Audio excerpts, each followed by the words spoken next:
So India-Nepal relations, they are one of the most important topics when it comes to international relations. शायद ही इससे ज्यादा कोई important topic है when it comes to India and neighborhood relations. अब India और नेपाल के रिश्तों को समझना है तो हमें ये पता होना चाहिए कि हिस्टोरिकली हमारे बड़े अच्छे रिश्ते हैं, बिकॉज कल्चर बहुत मिलता है, रोटी बेटी का रिश्ता इंडिया और नेपाल का है. So very close cultures.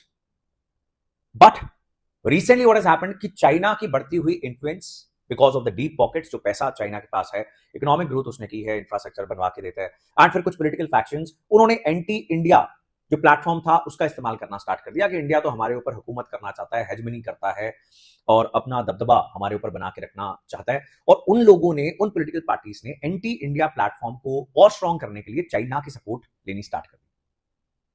सो वो जो चाइना कार्ड और भी बहुत सारी साउथ एशियन कंट्रीज इंडिया के खिलाफ खेलती हैं, इंडिया के ऊपर प्रेशर बिल्ड करने के लिए, वो नेपाल ने भी खेलना स्टार्ट कर दिया.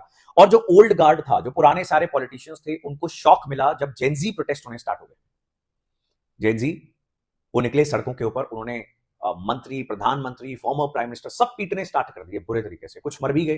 Family members of these ministers they died as well. They were very angry because stability ही कभी नहीं आई नेपाल के अंदर.